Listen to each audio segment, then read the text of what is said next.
মধ্যপ্রাচ্যে চলমান যুদ্ধের সময় সৌদি আরবের ভেতরে চালানো হামলার জবাবে দেশটি ইরানে একাধিক গোপন সামরিক হামলা চালিয়েছে বলে জানিয়েছেন দুই পশ্চিমা কর্মকর্তা ও দুই ইরানি কর্মকর্তা। প্রকাশ না পাওয়া এই হামলাগুলো সৌদি আরব সরাসরি ইরানের মাটিতে চালিয়েছে। বিশ্লেষকদের মতে এতে বোঝা যাচ্ছে যে আঞ্চলিক প্রতিদ্বন্দ্বী ইরানের বিরুদ্ধে নিজেদের রক্ষায় সৌদি আরব আগের চেয়ে অনেক বেশি সাহসী অবস্থান নিচ্ছে। পশ্চিমা কর্মকর্তাদের ভাষ্য অনুযায়ী মার্চের শেষ দিকে সৌদি বিমান বাহিনী এসব হামলা চালায়।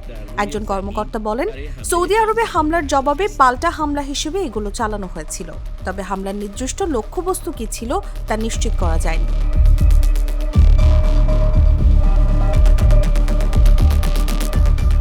সৌদি পররাষ্ট্র মন্ত্রণালয়ের এক জ্যেষ্ঠ কর্মকর্তা সরাসরি হামলার বিষয়টি নিশ্চিত বা অস্বীকার করেননি। অন্যদিকে ইরানের পররাষ্ট্র মন্ত্রণালয়ও এ বিষয়ে কোনো মন্তব্য করেনি। যুক্তরাষ্ট্রের সঙ্গে গভীর সামরিক সম্পর্ক থাকা সৌদি আরব দীর্ঘদিন ধরে নিরাপত্তার জন্য ওয়াশিংটনের উপর নির্ভরশীল ছিল। তবে 10 সপ্তাহের যুদ্ধের মধ্যে এমন হামলা হয়েছে যা মার্কিন নিরাপত্তা ছাতাকেও দুর্বল দেখিয়েছে। এই হামলা মধ্যপ্রাচ্যের সংঘাত আরও বিস্তৃত হওয়ার ইঙ্গিত দিচ্ছে। 28 ফেব্রুয়ারি যুক্তরাষ্ট্র ও ইসরায়েল ইরানের উপর বিমান হামলা চালানোর পর শুরু হওয়া যুদ্ধ ধীরে ধীরে পুরো অঞ্চলকে জড়িয়ে ফেলেছে। এরপর থেকে ইরান উপসাগরীয় সহযোগিতা পরিষদের 6টি দেশে ক্ষেপণাস্ত্র ও ড্রোন হামলা চালিয়েছে বলে অভিযোগ রয়েছে। শুধু মার্কিন ঘাঁটিই নয়, বেসামরিক স্থাপনা, বিমানবন্দর ও তেল অবকাঠামোকেও লক্ষ্যবস্তু করা হয়েছে। পাশাপাশি হরমুজ প্রণালী বন্ধ করে দেওয়ায় বৈশ্বিক বাণিজ্য ব্যাহত হয়েছে। এদিকে সংযুক্ত আরব আমিরাতও ইরানের বিরুদ্ধে সামরিক হামলা চালিয়েছে বলে ওয়াল স্ট্রিট জার্নাল জানিয়েছে। এতে স্পষ্ট হয়েছে যে ইরানের হামলায় ক্ষতিগ্রস্ত উপসাগরীয় রাজতন্ত্রগুলো পাল্টা জবাব দেওয়া শুরু করেছে।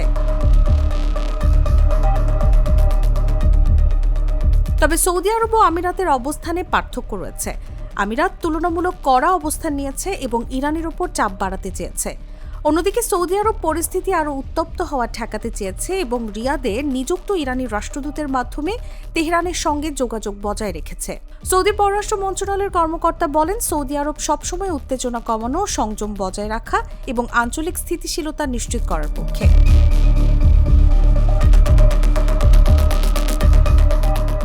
ইরানি ও পশ্চিমা কর্মকর্তাদের দাবি, সৌদি আরব হামলার বিষয়টি ইরানকে জানায়।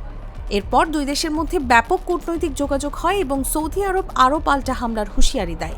এরপরই উত্তেজনা কমানোর বিষয়ে উভয় পক্ষের মধ্যে একটি সমঝোতা তৈরি হয়। দীর্ঘদিনের প্রতিদ্বন্দ্বী ইরান ও সৌদি আরব মধ্যপ্রাচ্যের প্রধান শিয়া ও সুন্নি শক্তি। বিভিন্ন আঞ্চলিক সংঘাতে বিপরীত পক্ষকে সমর্থন দিয়ে এসেছে। তবে 2023 সালের চীনের মধ্যস্থতায় দুই দেশের মধ্যে সম্পর্ক পুনঃস্থাপন হয়।